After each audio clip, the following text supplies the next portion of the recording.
Doctor Baba Saheb Ambedkar open university.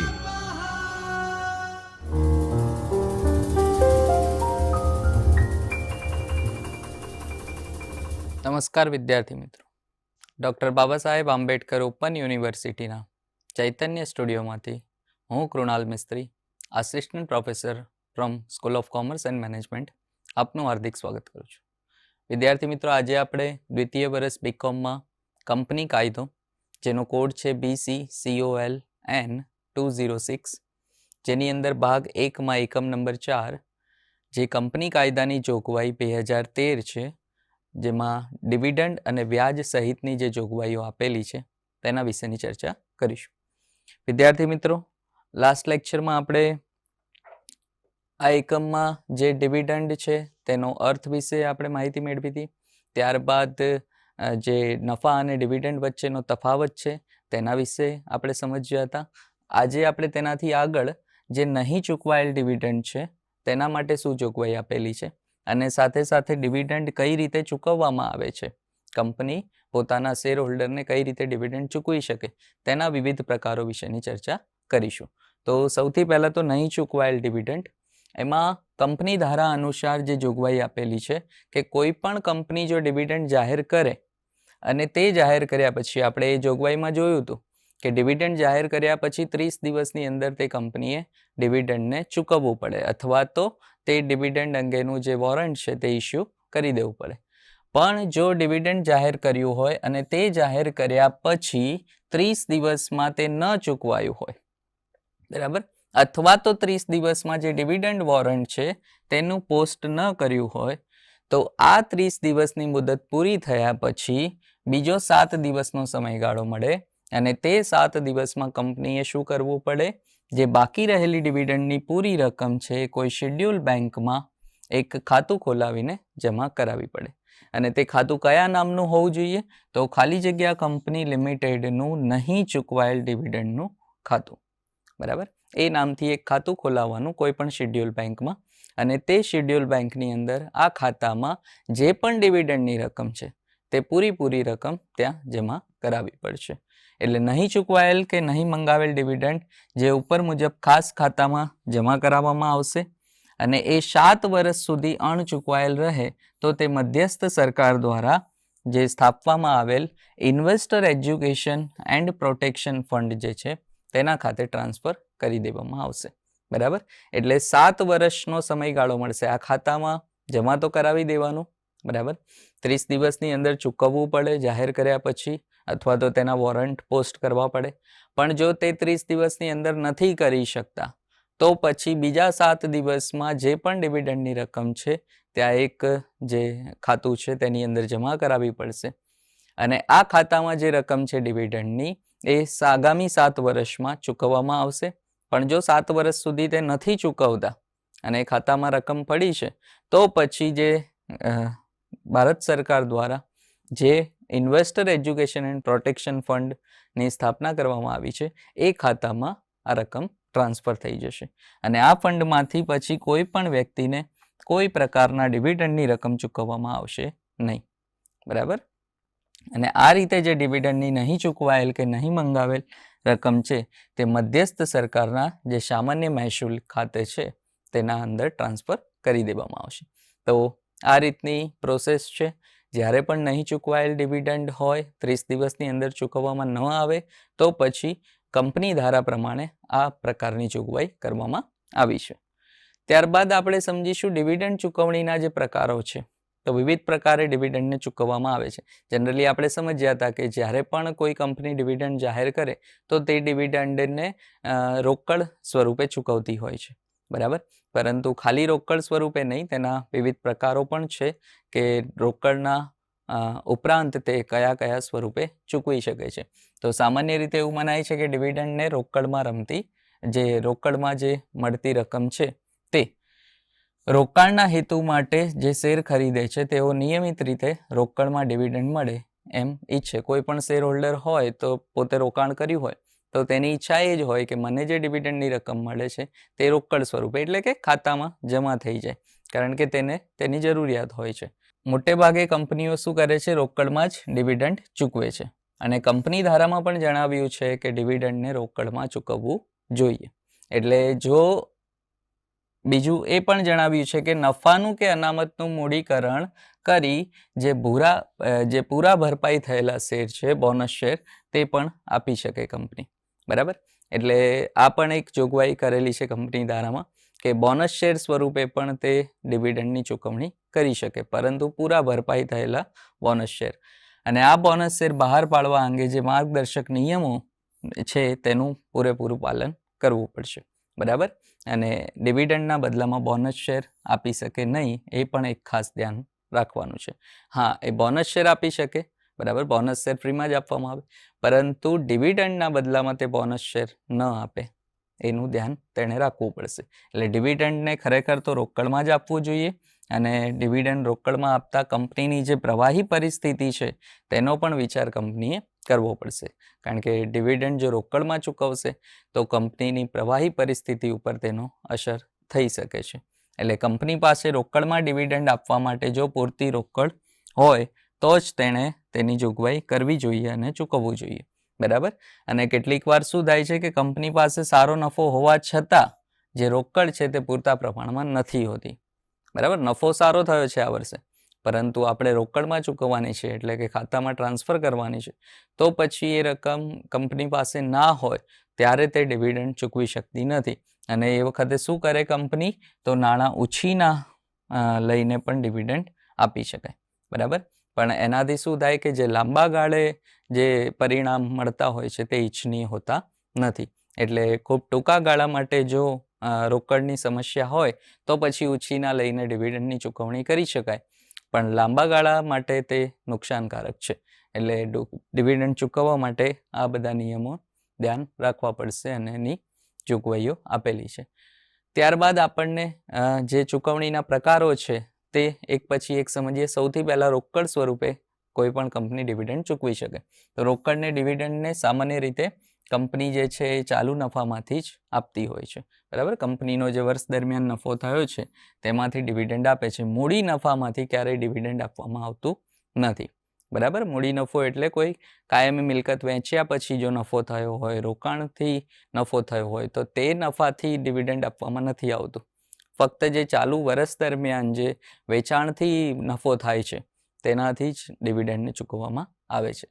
કેટલાક કાનૂની ચુકાદાઓ એવા પણ જણાવ્યા છે કે જેમાં આ શરતો આપેલી છે કે મૂડી નફામાંથી ક્યારે ડિવિડન્ડ આપી શકાય. તો એના માટે અમુક શરતો છે કે આવો નફો રોકડમાં મળેલો હોવો જોઈએ. બરાબર. મૂડી નફામાંથી આપી શકાય, પણ આ બધી શરત છે તો જ. બધી મિલકતો અને દેવાનું પુનઃ મૂલ્યાંકન કર્યા પછી નફો વધતો હોવો જોઈએ. અને કંપનીના આર્ટિકલ ઓફ એસોસિએશનમાં આ રીતે જે નફો વહેંચવા માટેની સત્તા પણ હોવી જોઈએ. એટલે આ બધી શરતો હોય ત્યારે જ તે કંપની શું કરી શકે, મૂડી નફામાંથી પણ ડિવિડન્ડ આપી શકે. બીજું જે ભાગ છે તે શેર સ્વરૂપે. કંપની સ્ટોક ડિવિડન્ડ કે બોનસ શેર સ્વરૂપે પણ ડિવિડન્ડની ચૂકવણી કરી શકે. એટલે રોકડને બદલે જો શેરના સ્વરૂપે ડિવિડન્ડ આપવાનું જે પ્રથા છે તે પણ ખૂબ પ્રચલિત છે. યુએસએમાં રોકડ ડિવિડન્ડ પછી બીજું સ્થાન જે આવે છે તે સ્ટોક ડિવિડન્ડ કે શેર ડિવિડન્ડનું છે. બરાબર. રોકડ ડિવિડન્ડના બદલામાં શેર ડિવિડન્ડ આપવાથી શું થાય છે, કરવેરામાં બચત છે. બરાબર. અને તે દ્વારા કંપનીને જે વિકાસ માટે મળતા નાણાં છે, આ મુખ્ય બે કારણ છે જેના લીધે શેર ડિવિડન્ડ સ્વરૂપે ચૂકવવામાં આવે છે. બરાબર. અને આ ખૂબ પ્રચલિત થયું છે આ બે કારણોના લીધે. બીજું, ભારતમાં જે ડિવિડન્ડના બદલામાં બોનસ શેર આપવાની મનાઈ છે. બરાબર. પરંતુ રોકડ ડિવિડન્ડ ઉપરાંત બોનસ શેર આપી શકાય. ભારતમાં રોકડ સ્વરૂપે જ ડિવિડન્ડ આપવા માટેની જોગવાઈ છે. જો શેર સ્વરૂપે તમારે ડિવિડન્ડની ચૂકવણી કરવી હોય તો તે ભારતમાં થઈ શકે નહીં. હા, તમે રોકડમાં ચૂકવ્યું હોય અને સાથે સાથે બોનસ શેર પણ આપવા માંગતા હોય તો એ રીતે આપવા માટે અહીંયા છૂટ આપેલી છે. તેના પર અનેક પ્રકારના નિયંત્રણો મૂકવામાં આવ્યા છે. અને આ અંગે કંપની ધારામાં એ પણ જણાવ્યું છે કે કંપની પોતાના જે ભેગા થયેલ નફા કે અનામતોનું મૂડી રોકાણ કરીને પૂરેપૂરા ભરપાઈ થયેલા બોનસ શેર પણ બહાર પાડી શકે છે. તો આ પ્રકારની જોગવાઈ ભારતમાં છે. શેર સ્વરૂપે જ્યારે ડિવિડન્ડ ચૂકવવું હોય, બોનસ શેર આપવાની તાત્કાલિક જે અસર છે એ કંપનીની કોઈ મિલકત ઉપર થતી નથી. બરાબર. પરંતુ તેના નફાનું કે અનામતનું શેર મૂડીમાં રૂપાંતર થાય છે. એટલે બીજા શબ્દોમાં કહીએ તો નફાનું મૂડી રોકાણ અહીંયા કરીએ છીએ આપણે, બરાબર. અને કંપનીની જે પ્રવાહી પરિસ્થિતિ કે તરલતાને કોઈ અસર થતી નથી. કંપનીની ઇક્વિટી શેર મૂડી વધે છે અહીંયા, કારણ કે બોનસ શેર આપો એટલે એની શેર મૂડીમાં વધારો થાય. જે ઓલરેડી શેર મૂડી છે એમાં તે પ્લસ થશે. નફો કે અનામત છે તે ઘટી જશે, કારણ કે જ્યારે પણ બોનસ શેર આપવામાં આવે છે તો તે બોનસ શેર કયા રૂપિયામાંથી આપવામાં આવશે, તો તે નફો કે અનામત છે તે. કારણ કે જો શેર મૂડી વધે તો સામે બીજું કંઈક ઘટે. આપણે પાકા સરવૈયામાં સમજીએ છીએ કે જે મૂડી દેવા અને મિલકત લેણા છે બંને બાજુ સરખી હોવી જોઈએ.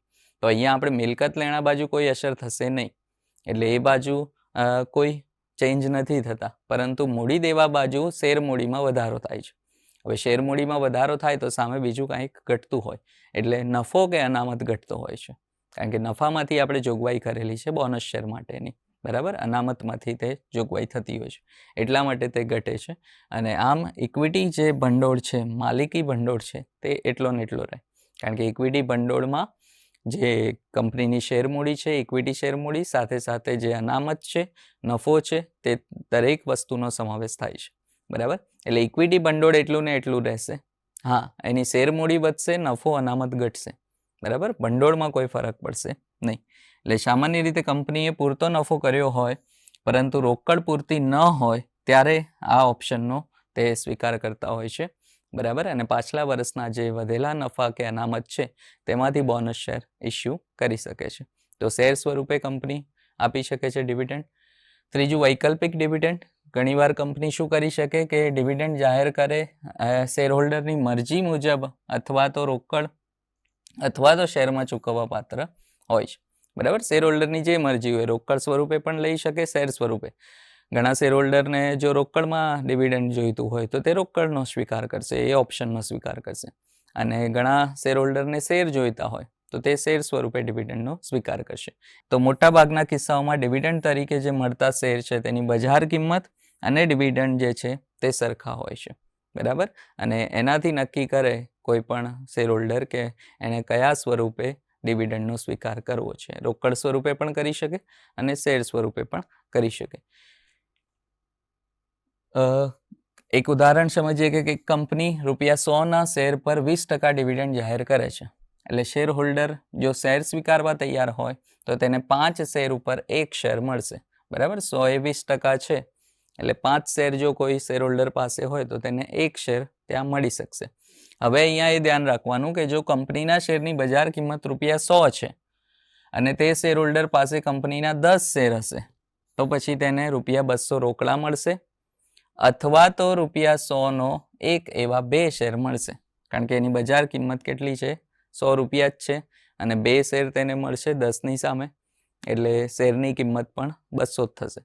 એટલે જો બજાર કિંમત સરખી હોય તો પછી જે ડિવિડન્ડની રકમ રોકડમાં લેવાની હોય અથવા તો શેર સ્વરૂપે લેવાની હોય તે બંને સરખી રહેશે.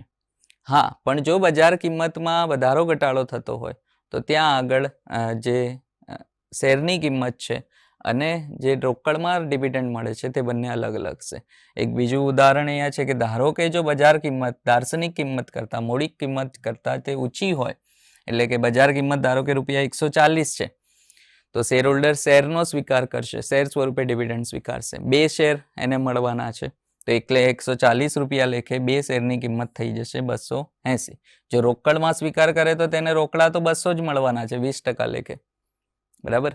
પરંતુ જો એ શેર સ્વીકારશે તો શેરની બજાર કિંમત જે છે તે 140 છે, એટલે 2 શેરની બજાર કિંમત થઈ જાય 280. એટલે જનરલી શું થાય, કોઈ શેર હોલ્ડર પહેલાં જુએ કે કંપનીના જે શેરની બજાર કિંમત છે મૂળ કિંમત કરતાં જો ઊંચી હોય તો પછી તે શેરનો સ્વીકાર કરશે, રોકડ ઓપ્શનનો સ્વીકાર નહીં કરે. એનાથી ઊંધું પણ થઈ શકે, જો બજાર ભાવ ઓછા હોય મૂળ કિંમત કરતાં, ધારો કે ₹90 છે, તો પછી ત્યાં જે 2 શેરની કિંમત છે તે 180 થઈ જશે, અને રોકડમાં જે તેને મળવાના છે, રોકડમાં તો ₹200 જ મળવાના છે, એમાં કોઈ ફરક નથી પડવાનો, બરાબર. એટલે એ વખતે એને જે ડિવિડન્ડ મળે છે તે ઓછી કિંમતનું મળે છે જો શેર ઓપ્શનનો સ્વીકાર કરે. એટલે જનરલી અહીંયા એવું હોય, જ્યારે વૈકલ્પિક ડિવિડન્ડ હોય તો બજાર કિંમતને જોવામાં આવે. બજાર કિંમત જો મૂળ કિંમત કરતાં ઊંચી હોય તો શેર સ્વરૂપે ડિવિડન્ડ સ્વીકારવામાં આવશે, અને જો બજાર કિંમત નીચી હોય મૂળ કિંમત કરતાં તો પછી રોકડ સ્વરૂપે સ્વીકારવામાં આવશે. એટલે આ રીતે ઓપ્શન મળી શકે. વચન ચિઠ્ઠી સ્વરૂપે પણ ડિવિડન્ડ અહીંયા આપી શકાય.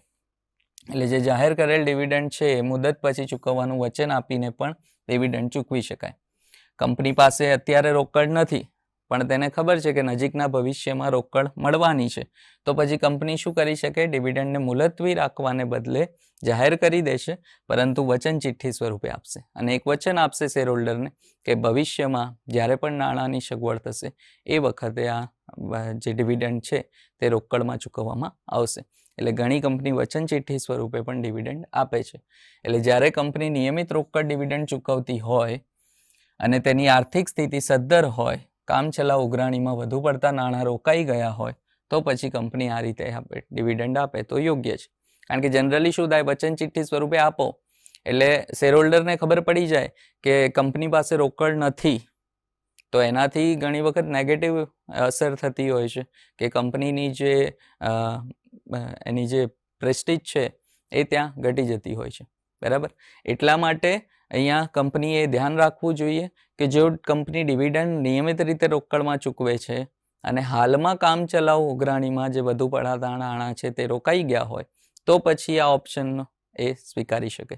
બરાબર. અને આ ઓપ્શન ના પ્રકારે ડિવિડન્ડની ચૂકવણી કરી શકે. બીજું કે કંપની વર્તમાન શેર હોલ્ડરને કંપનીની સમૃદ્ધિનો લાભ આપવા માંગતા હોય અને વિકાસ માટે નાણાંની જરૂર હોય, તો પણ તે આ રીતે ડિવિડન્ડ ચૂકવી શકે. એટલે આવા કારણોસર જો વચન ચિઠ્ઠી સ્વરૂપે ડિવિડન્ડ આપે તો ત્યાં કંપનીની સદ્ધરતા પર કોઈ પ્રશ્નાર્થ ઊભા નથી થતા. પણ જો આના સિવાય કોઈ કારણ હોય તો પછી કંપનીની સદ્ધરતા પર તેની અસર થતી હોય છે. ત્યારબાદ જામીનગીરી સ્વરૂપે ડિવિડન્ડ આપી શકાય. સામાન્ય રીતે રોકડ કે શેર સ્વરૂપે ડિવિડન્ડ અપાય, પરંતુ અન્ય કંપનીની જામીનગીરી પણ ડિવિડન્ડ તરીકે આપી શકાય છે. પશ્ચિમના દેશોમાં તે વધારે પ્રચલિત છે. ભારતમાં બહુ ઓછું આનો ઉપયોગ થતો હોય છે. શાસક કંપની પોતાની ગૌણ કંપનીના શેર જો ખરીદેલા હોય તો તે ડિવિડન્ડ તરીકે વહેંચી શકે. ગૌણ કંપની પાસે શાસક કંપનીના શેર હોય તો ગૌણ કંપની પોતાના શેર હોલ્ડરને તે ડિવિડન્ડ તરીકે વહેંચી શકે. રોકાણના હેતુ માટે કંપનીએ શેર ખરીદ્યા હોય અને શેર હોલ્ડર વચ્ચે વહેંચી આપે, બરાબર, તેને પણ ત્યાં વહેંચી આપે છે. એટલે એ રીતે પણ કેટલીક વાર કંપની પોતાના ઇક્વિટી શેર હોલ્ડરો વચ્ચે ડિવિડન્ડ તરીકે પોતાના પ્રેફરન્સ શેર આપી શકે છે. એટલે જામીનગીરી સ્વરૂપે શેરની સામે શેર આપે છે, બરાબર, પરંતુ બીજી કંપનીના, એટલે જામીનગીરી સ્વરૂપે. કેટલાક કિસ્સાઓમાં કંપની ડિવિડન્ડ તરીકે પોતાના ડિબેન્ચર કે બોન્ડ પણ આપી શકે છે. અને આ સંજોગોમાં ડિબેન્ચરને ગીરો ડિબેન્ચર હોય તો શેર હોલ્ડર કંપનીના રક્ષિત લેણદારો થઈ જાય. કારણ કે સૌથી પહેલાં લેણદારોને ચૂકવવામાં આવતા હોય છે, ડિબેન્ચર હોલ્ડરને ચૂકવવામાં આવતા હોય છે. એટલે એ વખતે ડિબેન્ચર મળી તો પછી ત્યાં જે શેર હોલ્ડર છે તે રક્ષિત લેણદાર, બરાબર, જે સિક્યોર્ડ જે ક્રેડિટર્સ છે તે થઈ જાય. અને એના લીધે તેને જ્યારે ચૂકવણીમાં વારો આવે તે સૌથી પહેલો આવતો હોય છે, બરાબર. તો મિત્રો, આજે આપણે જે નહીં ચૂકવાયેલ ડિવિડન્ડ છે તેના વિશેની જોગવાઈ સમજ્યા અને સાથે સાથે જે ડિવિડન્ડ ચૂકવણીના પ્રકારો કઈ કઈ રીતે કંપની ચૂકવી શકે છે ડિવિડન્ડને તેના વિશેની માહિતી મેળવી. તો આ સાથે અહીં આપણે પૂરું કરીએ છીએ. ધન્યવાદ.